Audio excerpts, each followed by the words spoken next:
Em 90 segundos tu não faz nem um miojo, mas eu te ensino as matérias que tu tem até nojo. Então senta aí e começa a quebrar a TP pra ter energia pra tua mente processar e entender que a probabilidade de você ir bem no Enem tá ligada direto aos meus raps também. Então começa com humanas, só sei que nada sei, mas sei que saí da vida e pra história eu entrei. Se o clima esquenta e tua caneta falhou, fica tranquilo, a esfera dela dilatou com calor. Eu sou flúor com oxigênio, dá pra completar, evoluir melhor que o Darwin poderia imaginar. Se tinha uma pedra no caminho, pode crer que eu já chutei absoluto no rap. Eu nasci pra ser rei, criei uma sociedade aos modelos de Durkheim. O mecanismo dela própria é que diz pra onde vai minha inspiração. Thomas Edison dizia, é 1% e o restante o trabalho que fazia. Então senta o rabo aí que eu vou te ensinar. Sometimes rap is the best way to learn, rapá. Eu não compreendo, pero não puedo hacer. É só estudar e ouvir as dicas que eu dou pra você. Confere suas respostas e faz tudo com calma. Manda bem na redação, faz do fundo da alma. Esse é o tópico frasal, ainda tem argumentação. E a resposta pra você eu deixei na conclusão. Se tá nervoso, se acalma pra mandar bem. E se liga nos vídeos que eu te preparo pro Enem.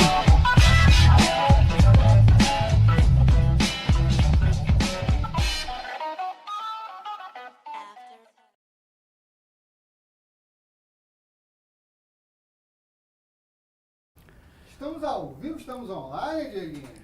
Pró-lacradoras e pró-lacradores do meu coração, tudo bem com vocês? Por aqui Diego Dias, seu professor de literatura do Pro-Enem. E hoje a gente está ao vivo nessa terça maravilhosa, 5h31, né? 5h32 da tarde. Sejam todos muito bem-vindos, sejam todas muito bem-vindas. Como sempre, terça-feira é dia de felicidade, é dia do nosso encontro literário. E hoje já temos aqui o spoiler do nosso tema, né? Já temos o spoiler do nosso conteúdo programático. A gente vai falar da última escola literária da nossa periodização do século XIX. E aí é o que eu falo, quando a gente chegou no simbolismo, é sinal de que daqui pra frente a gente começa a pegada modernista, a gente começa a falar de pintura europeia, vanguarda europeia, a gente começa a falar de semana de arte moderna, os primeiros modernistas e a consolidação deste que é o movimento mais importante de literatura para o seu vestibular.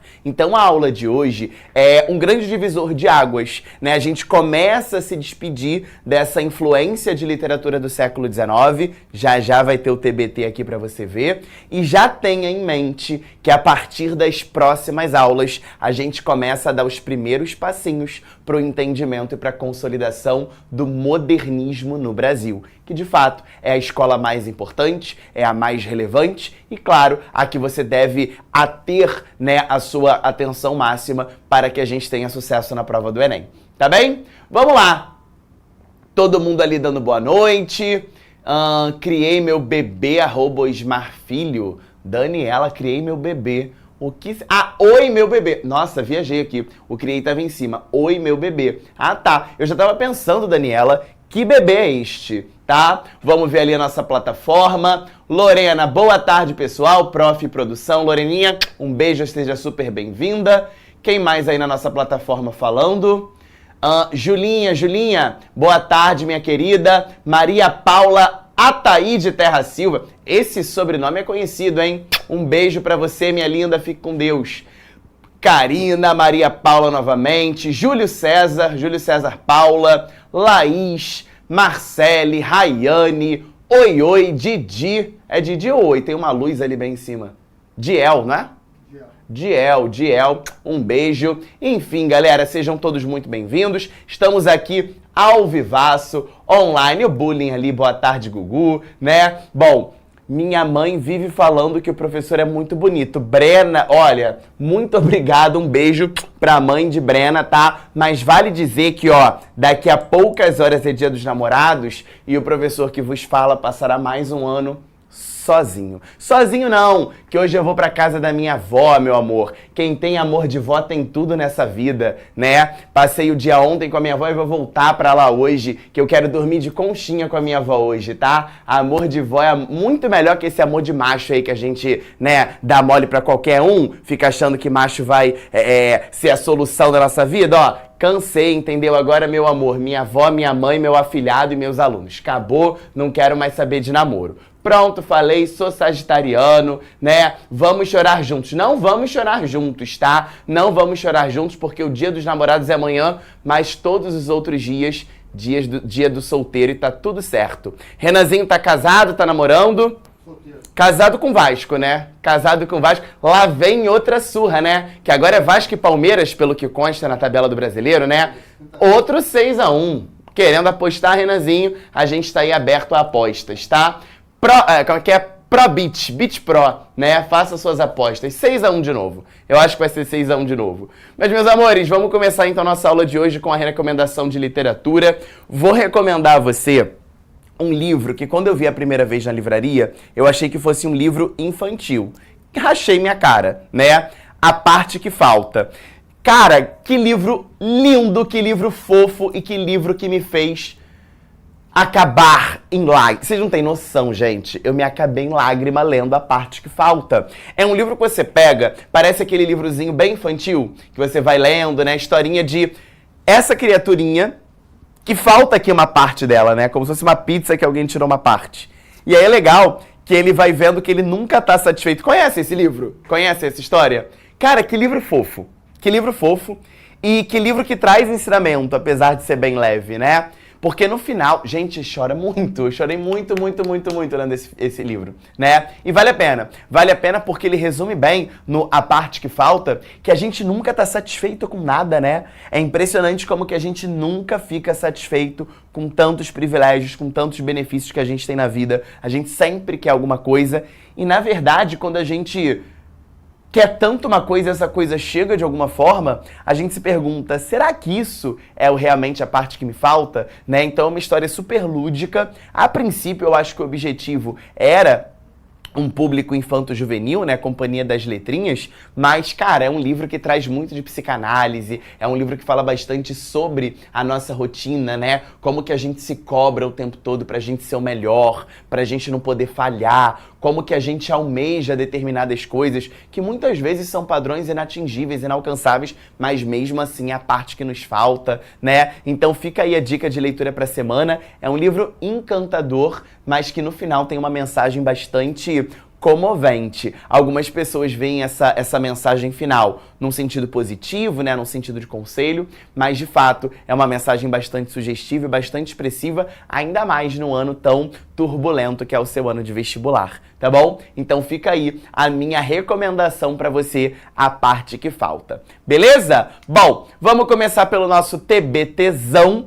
Olha quanta coisa a gente já viu, né? E eu não sei se você está com a mesma sensação que a minha, mas eu tô achando que esse ano tá passando rápido demais, meu Deus do céu. Domingo passado foi a prova da UERJ, aqui do Rio de Janeiro. Se alguém fez a prova, sinta-se abraçado. Caso você tenha chegado ao seu objetivo, né? Meus parabéns. Caso você não tenha conseguido ainda o seu objetivo, aquilo que você pensou, aquilo que você sonhou para domingo, saiba que estamos juntos, tá? Para o segundo exame de qualificação também. Se você fez algum vestibular isolado ao longo dessas últimas semanas, sinta-se também abraçado. E, cara, eu sempre vou usar aqui o exemplo do Renan, né? O Vasco começou fazendo um gol no domingo retrasado e o placar final foi 6-1. Então o jogo de ninguém tá ganho, muito pelo contrário, ainda tem muita água até novembro, a sua prova do Enem, ainda tem muita água até os exames discursivos que vocês fazem aí no final do ano, e o importante é a gente seguir junto, com foco, com determinação e com a cabeça erguida, tá bem? Então olha só, a gente já percorreu tudo isso aqui. A gente está já no finalzinho do século XIX. A gente passeou pelo quinhentismo, logo quando a gente começou a conversar, né, sobre os movimentos literários. Passamos pelo barroco, arcadismo, romantismo, realismo, naturalismo.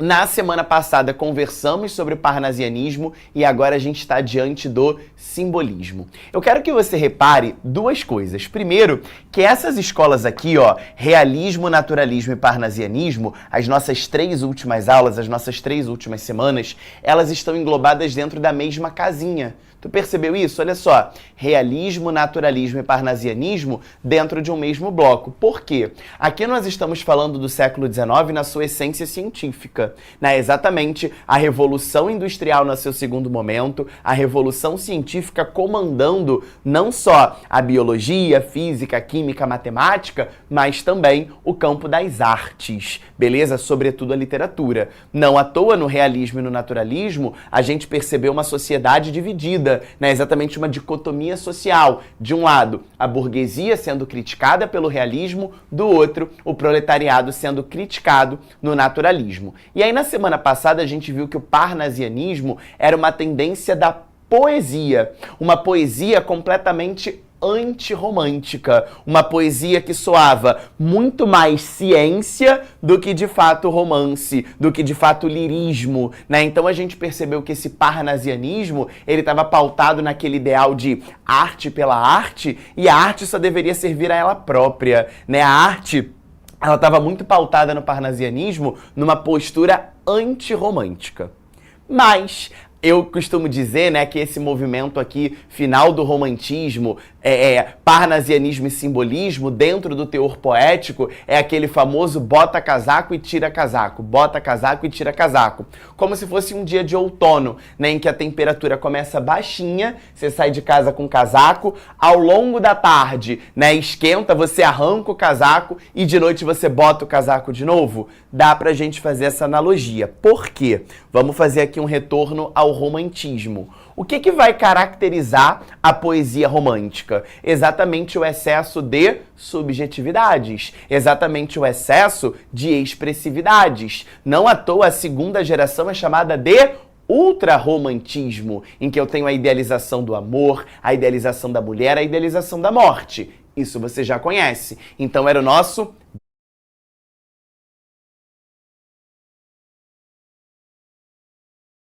bota casaco. Eu tinha uma escola completamente expressiva, completamente subjetiva. Quando a gente vai pro parnasianismo, é o tira casaco. Chegou de tarde, né, na sua tarde de outono, você tirou o casaco e ficou muito calor. Porque agora eu tenho exatamente uma postura antirromântica. É um verso mais científico, é um verso que não olha para a subjetividade, não olha para a expressividade, é um verso em que eu tenho um teor mais descritivo, uma impassibilidade, uma impessoalidade. Eu sou contrário às ideias subjetivas e expressivas. Até aí você já entendeu o que foi a aula da semana passada. Mas agora no simbolismo, tu vai botar o casaco de novo. Tu vai pegar essa expressividade do romantismo e você vai potencializar. A ideia é que o simbolismo enquanto escola literária vai ser um aprofundamento dessas intensidades, dessas subjetividades, desse caráter mais expressivo do próprio romantismo. Se ligou? Então, para você entender essa poesia do século XIX, vale muito a pena você entender isso aqui como um dia típico de outono, em que você começa colocando o casaco. E aí lembra que o colocar o casaco era o romantismo. Expressividade, subjetividade o tempo todo. Daqui a pouco você tira o casaco. O tirar o casaco foi o parnasianismo, uma reação oposta a essa subjetividade.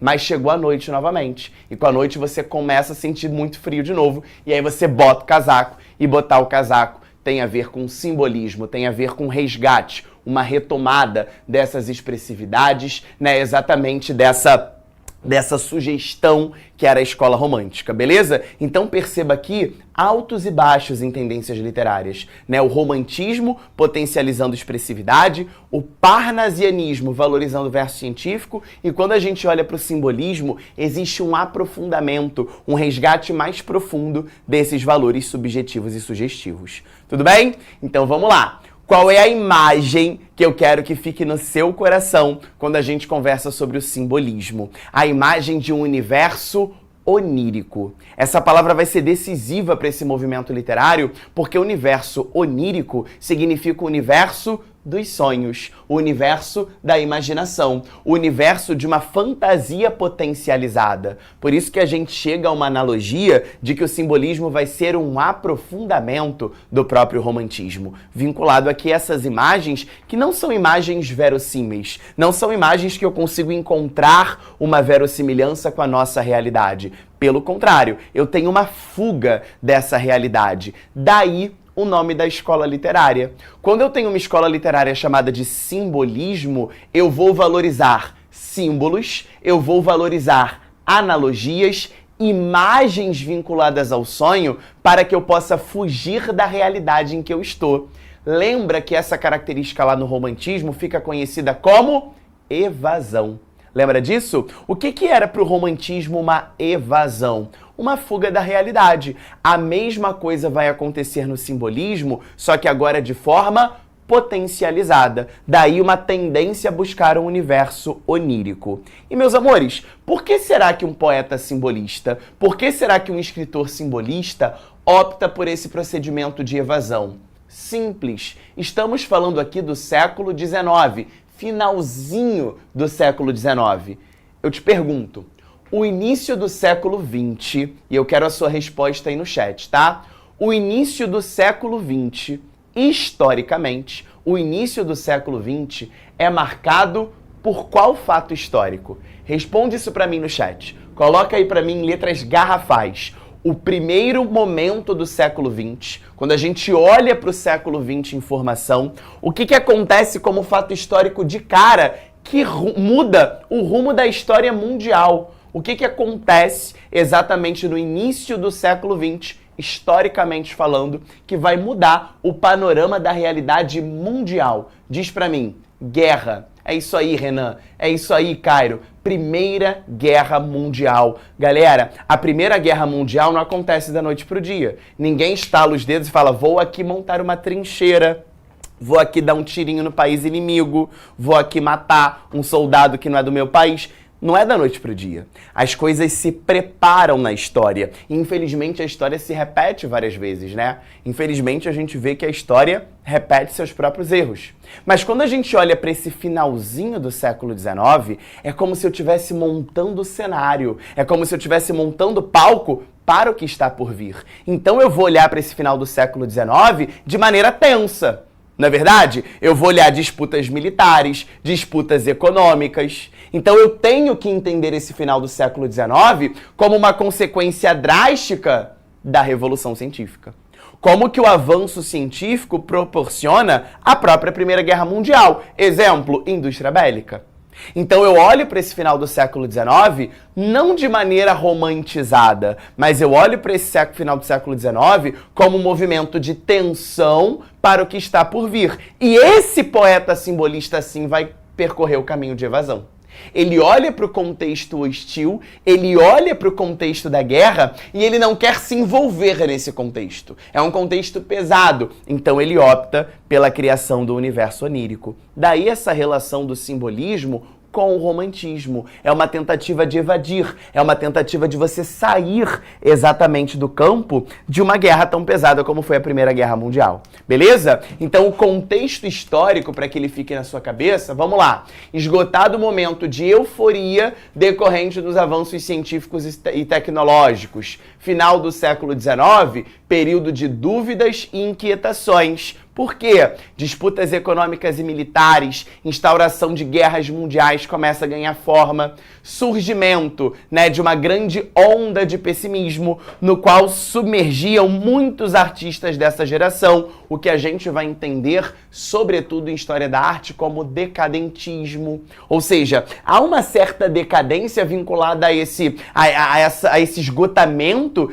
de um período de euforia, de avanço tecnológico, de avanço científico, tecnocientífico, que vai reverberar nas produções, seja a produção artística, seja a produção literária. Então eu quero colocar na sua cabeça que esse momento do final do século XIX é um momento tenso, é um momento de tensão. E esse homem simbolista, ele vai optar por um processo de criação de um universo que não existe, um universo onírico, um universo de sonhos, para que haja então o processo de evasão.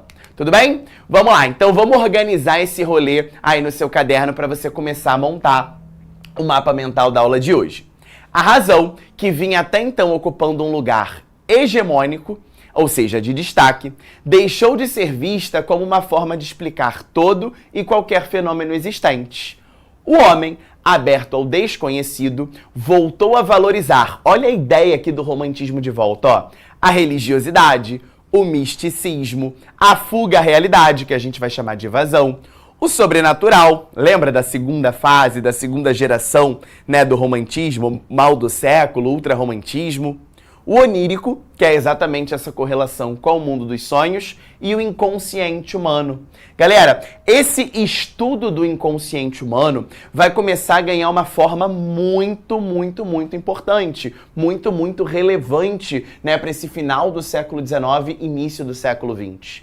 Em breve, a gente vai ter uma aula de vanguardas europeias, correntes artísticas, correntes pictóricas, né, que estão super atreladas a esse momento de Primeira Guerra Mundial lá no continente europeu.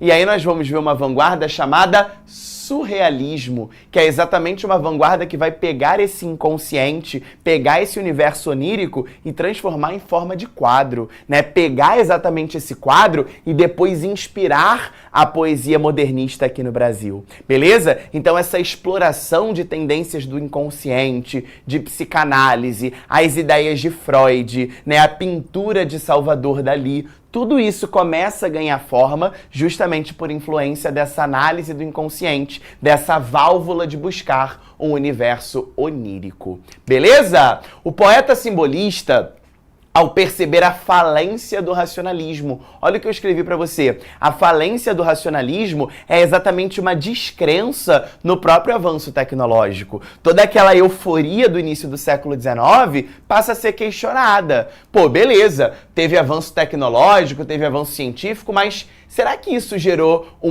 um progresso para a sociedade? Ou será que isso gerou ainda mais disputas? Isso gerou ainda mais disparidades sociais? A desigualdade socioeconômica entre nações ficou ainda mais evidente, né? Então todo esse reflexo, todo esse momento de reflexão vem justamente dessa percepção da falência do racionalismo e do próprio positivismo, né? Insuficiente para compreender o mundo exterior, volta-se para tendências, olha aqui o resgate do romantismo de novo, e espiritualistas, refugiando-se no subjetivismo, valorizando o inconsciente e o misticismo. Beleza? Geralmente, isso é bom você anotar, em questões modelo Enem, quando a gente fala de misticismo, o Enem gosta de chamar isso de temática metafísica. Tá? Anota isso, por favor. Esse misticismo, essa subjetividade extrema, o Enem gosta de chamar de temáticas metafísicas, como a temática da morte, por exemplo. Beleza?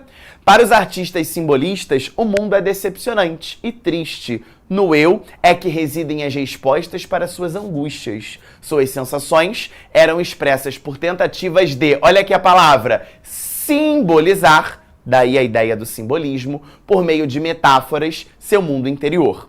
Dessa forma, os simbolistas buscavam uma linguagem que fosse capaz de sugerir a realidade. Então eu não tenho uma literatura que seja necessariamente verossímil. Eu não tenho uma literatura que me mostre a realidade de verossimilhança externa, mas eu tenho exatamente um mundo interior Investimento que aumenta o limite do cartão para você trocar sua TV. Nubank, N possibilidades. São escolas literárias valorizadas pela poesia, pelo verso, pelo poema, tá? Prosa foi naturalismo e realismo e naturalismo, tá? Mas quando a gente fala de simbolismo e de parnasianismo, a gente está conversando sobre poesia, tá bom?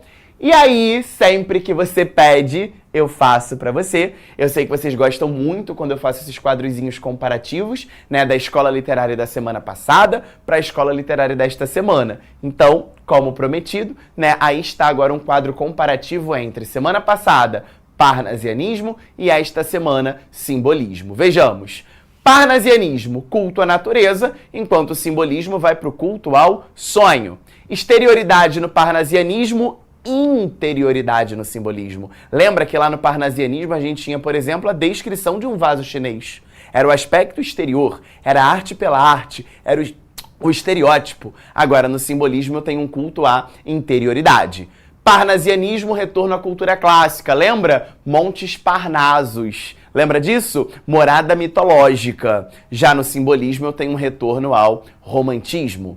Parnasianismo com ideias claras, precisas, exatas. Lembra lá do Olavo Bilac, o príncipe dos poetas? Já no simbolismo eu tenho ideias nebulosas, imprecisas, sugestivas. Daí o nome da escola é um simbolismo, é uma alusão, é uma referência e não de fato uma denotação, não de fato uma poesia literal. Enquanto no parnasianismo havia um culto à razão, um predomínio da razão, no simbolismo eu tenho um predomínio da emoção e da intuição. A aproximação da escultura e da pintura ao parnasianismo. Lembra na aula passada? O poeta era um ourives, aquele cara que fazia ouro, era arte pela arte. Já no simbolismo, eu tenho uma aproximação com a música. A musicalidade é muito frequente no simbolismo, sobretudo por meio de duas figuras sonoras que você conhece, a assonância e a aliteração. Lembra a diferença? Anota pra mim. A assonância é a repetição de sons vocálicos, enquanto a aliteração é a repetição de sons consonantais. Vou repetir para você anotar. Assonância, repetição de vogal. Aliteração, repetição de consoante. Isso vai ser muito frequente no simbolismo, dada essa musicalidade, né, que é permanente nessa escola. Parnasianismo vinculado ao cientificismo, simbolismo ao espiritualismo. Rimas ricas, rebuscadas, refinadas. Palavras eruditas no parnasianismo. No simbolismo, eu ainda tenho uma linguagem de fato rebuscada, mas eu tenho palavras mais sonoras, palavras que se aproximam a um processo de homofonia. Homofonia, rimas frequentes ao longo da poesia. Predomínio da descrição no parnasianismo, predomínio da sensação, elementos sensoriais no simbolismo. Daí teremos uma figura de linguagem chamada sinestesia. Essa você pode escrever em letras garrafais no simbolismo. O que é uma sinestesia? Exatamente uma mescla das sensações humanas. Os elementos sensoriais humanos vinculados dentro de uma mesma figura de linguagem. Tudo bem? Então, quando eu digo que eu quero sentir o aroma doce de seu beijo, olha que coisa linda para dizer amanhã pro seu bofe, né? Bofe, quero sentir o aroma doce de seu beijo. O aroma doce de seu beijo é uma sinestesia, porque o aroma tem a ver com olfato e o doce tem a ver com paladar. Isso será uma sinestesia na literatura, figura que aparece com frequência no simbolismo. Tá legal? Bom, vamos organizar o rolê pra gente ver o mapa mental? Características, então, do simbolismo. Prepara seu flashcard aí com elas, que depois eu vou pro quadro pra você ver como é que ficou, tá? Subjetivismo, desinteressado pela realidade objetiva, o simbolista volta-se para o eu, para o individual, para o mundo interior.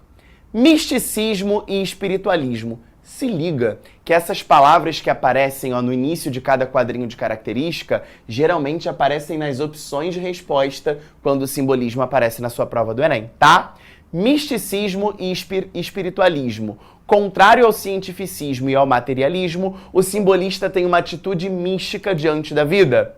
Sugestão simbólica. O escritor sugere, por meio da linguagem, as emoções e sentimentos de maneira vaga, imprecisa, nebulosa e ilógica. E aí vale você anotar que por muitas vezes a cor branca aparece nessa escola literária, aparece em figurações poéticas, gerando uma imprecisão, gerando um caráter nebuloso, portanto simbolista. Beleza? Alienação social, voltado para a sondagem do eu profundo numa atitude isolacionista, daí aquele resgate, né, ultra romântico. Eu não estou preocupado com o mundo, mas eu tô preocupado em fugir da realidade que é o mundo, né? São coisas diferentes. Eu não vou ter um poema para falar da Primeira Guerra Mundial, eu não vou ter um poema para falar das disputas econômicas, mas eu vou ter um poema para mostrar como eu consigo evadir desse contexto tão hostil. Beleza?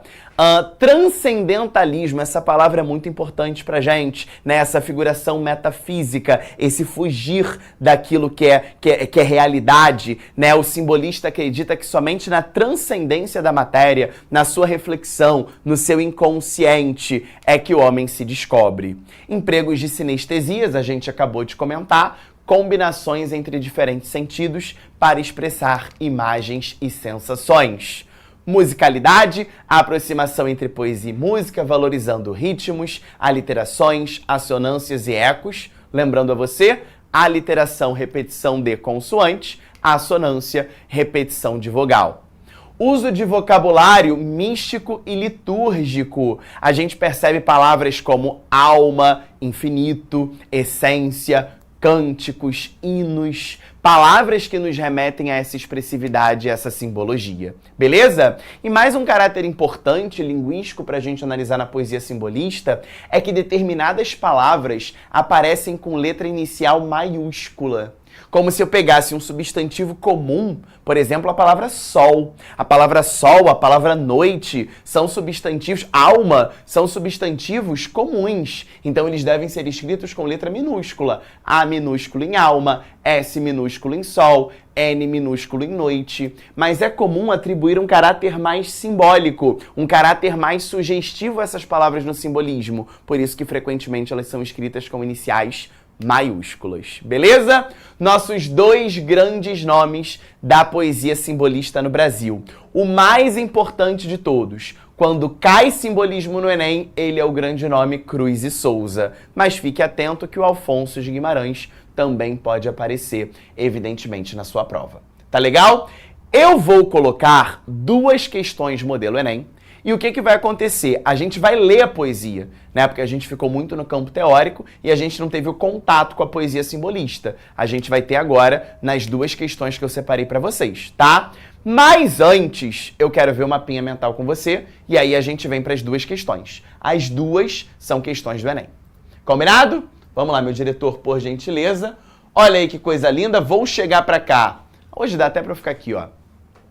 Vou fazer minha pose de hétero top. Você já pode tirar aí sua fotinho, tá? Do mapa mental de hoje. Pode me mandar lá no Insta, @prof.diegodias. Lembrando que eu tô aberto também às suas dúvidas, os seus questionamentos, as suas perguntas, tá? E aqui eu coloquei as principais informações do simbolismo, que é a última escola literária do século XIX. Já, a partir da semana que vem, a gente começa a delinear os caminhos que o modernismo tem, tanto na Europa quanto no Brasil, beleza? Então vamos lá, simbolismo, você pode colocar aí uma metáfora que ele seria um aprofundamento do romantismo, né? Essa associação de aprofundamento com o romantismo é bastante válida. Os dois principais escritores, Cruz e Souza, quase que eu caio num caixote.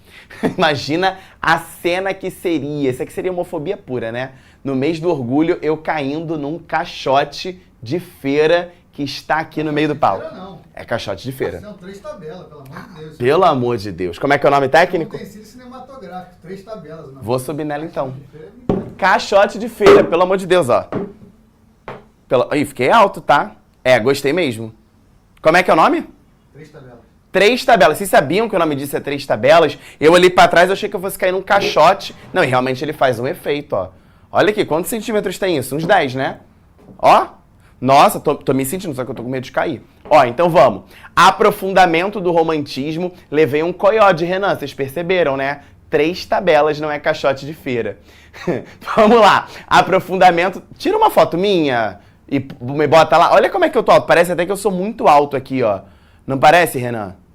No 3 tabelas? Adorei 3 tabelas. Vende isso em farmácia, em hortifruti, alguma coisa? Agora que eu tô olhando, tem vários. Como é que eu nunca tinha percebido, né? Eu já tinha visto um caixote, né? Que o David gosta de botar o caixote no meio ali do negócio. 3 tabelas. Tem vários 3 tabelas. Tem 4 3. Pra mais de 90 aí, né?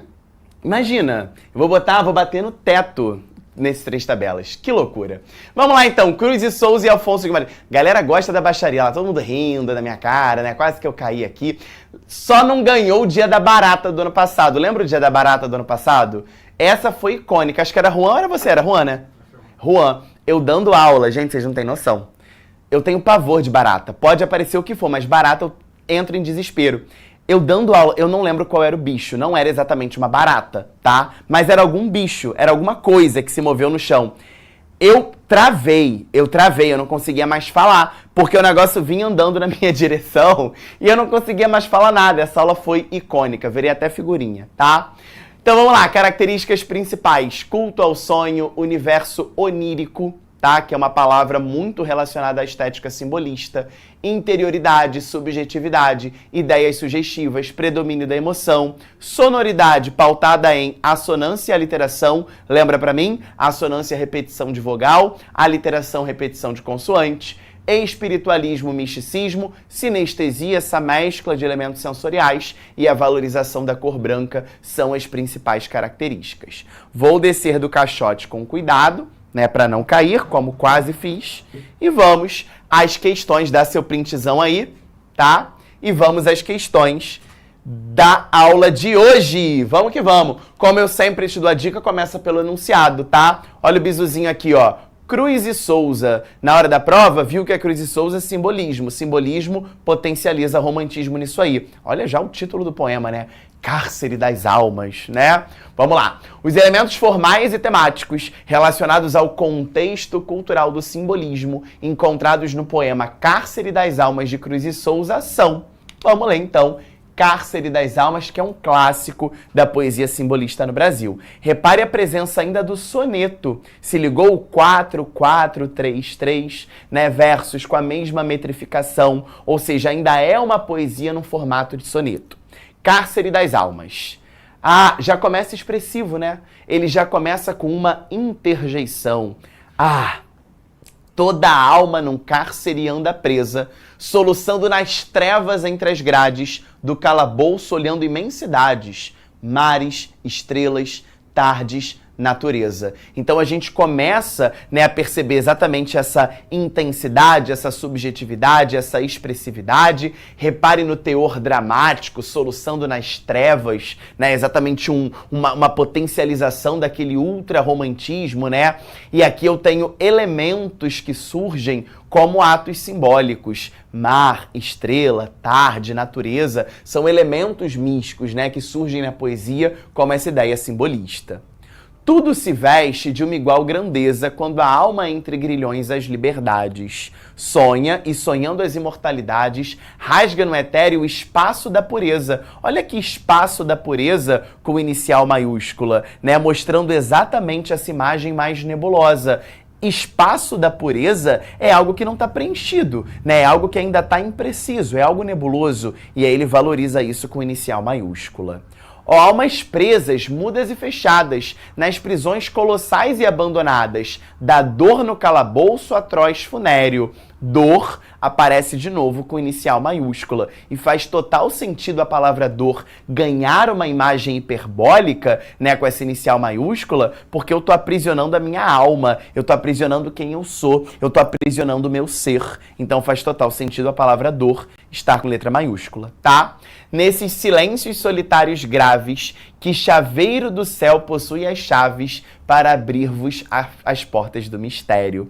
Perceba de novo, né, que céu e mistério ganham simbologias maiores, estando aí com iniciais maiúsculas, e a gente tem exatamente uma possível libertação desse cárcere. Cárcere é aprisionamento. E nesses silêncios solitários, ou seja, quando a gente reflete, quando a gente tem um pensamento de evasão, um pensamento espiritualista, um pensamento mais vinculado nessa reflexão interior, a gente pode encontrar essas chaves, né, para libertar a porta do mistério. Vamos à questão. Falou sobre elemento formal e elemento temático. Então se liga só, ele quer o elemento formal, o formato do poema e o tema do poema. Vamos encontrar essa opção correta, letra A. A opção pela abordagem em linguagem simples e direta de temas filosóficos. Tema filosófico eu até concordo, mas linguagem simples não tem não. Usei ali alguns termos bastante rebuscados. Linguagem simples já era. Letra B. A prevalência do lirismo amoroso intimista em relação à temática nacionalista. Não existe uma temática nacionalista. Temática nacionalista a gente pode lembrar da primeira fase do romantismo no Brasil. Por exemplo, Canção do Exílio. Minha terra tem palmeiras onde canto sabiá. Ali eu tenho, né, exatamente uma temática nacionalista. Não é o caso. Letra C. O refinamento estético da forma poética. O que ele quer dizer com refinamento estético da forma poética? Aqui você poderia puxar uma setinha e escrever para mim, soneto. O refinamento estético da forma poética é o soneto. E o tratamento, olha que coisa linda, metafísico, te disse que essa palavra cai, né, de temas universais. É exatamente uma espiritualidade, uma subjetividade, o transcendentalismo, né, presente nessa temática metafísica. Letra C tá linda. Letra D, a evidente preocupação do eu lírico com a realidade social. Acabei de dizer que não, né? Ele é um cara egocêntrico, ele é um cara que pensa nele e não na realidade social. E letra E, liberdade formal da estrutura poética. Opa, liberdade formal da estrutura poética nem pensar. Eu tenho um poema engessado em forma de soneto. Portanto, gabarito aqui, letra C de casa. Beleza? Vamos finalizar com mais uma questão. Dá tempo, meu diretor? Então vamos que vamos. Mais uma, ó, de Cruz e Souza. É ele o nome, cara. No Enem, caiu o simbolismo, é Cruz e Souza. Vida obscura. E aí eu não sei se você percebeu na foto que eu te mostrei, mas em Cruz e Souza nós temos um papel extremamente importante dentro de uma sociedade tão desigual e tão racista como a nossa. Cruz e Souza foi um poeta preto, um cara que representou a própria negritude nos seus poemas. Não de forma tão evidente, tão latente, quanto um poeta contemporâneo, um poeta modernista, mas Cruz e Souza já começa a fazer alusões, né, a esses preconceitos sociais e raciais presentes na sociedade. Vamos aqui ao enunciado. Com uma obra densa e expressiva no simbolismo brasileiro, Cruz e Souza transpôs para o seu lirismo uma sensibilidade em conflito com a realidade vivenciada. Ou seja, o eu lírico que vai falar na poesia de Cruz e Souza poderia ser o próprio poeta. Ele diz, realidade vivenciada. No soneto, essa percepção traduz-se em... Vamos aqui só a primeira estrofe. Ninguém sentiu teu espasmo obscuro, ó ser humilde entre os humildes seres, embriagado, tonto de prazeres, o mundo para ti foi negro e duro, numa associação poética ao racismo vivido. Atreveste no teu silêncio escuro. Olha como é que ele vai trazendo essa imagem do racismo, né? A vida presa a trágicos deveres e chegaste ao saber de altos saberes, tornando-te mais simples e mais puro. Ninguém te viu sentimento inquieto, magoado, oculto, secreto, que o coração te apunhalou no mundo. Mas eu, que sempre te segui os passos, sei que cruz infernal prendeu-te nos braços e o teu suspiro como foi profundo. Beleza? Vamos aqui à própria questão. Letra A. Já resume bem o nosso dilema, né? Sofrimento tácito diante dos limites impostos pela discriminação. Já está vinculado bem à temática explorada pelo Cruz e Souza, inclusive já é o nosso gabarito, tá? Vamos ver o que tira as outras. Tendência latente ao vício, como resposta ao isolamento social, não se fala disso. Letra C. Fala de uma relação, né, condicionada a uma rotina de tarefas degradantes. Não se tem essa acentuação, né, condicionada. Frustração amorosa não é o caso. Nosso diretor maravilhoso chega aqui. E vocação religiosa. Não se falou em religião nesse poema. Então, gabarito, letra A pra gente.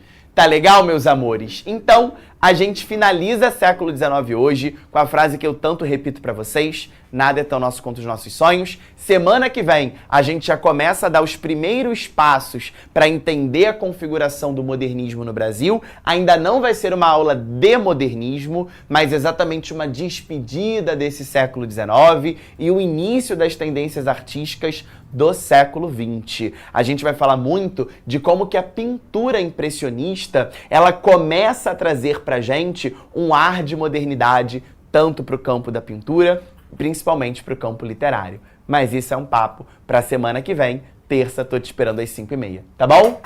Um beijo, fiquem com Deus e até a próxima. Tchau, tchau. Assista nossas aulas a hora que você quiser. Vem com o Pro, o cursinho online que mais aprova no Enem. Assine em proenem.com.br.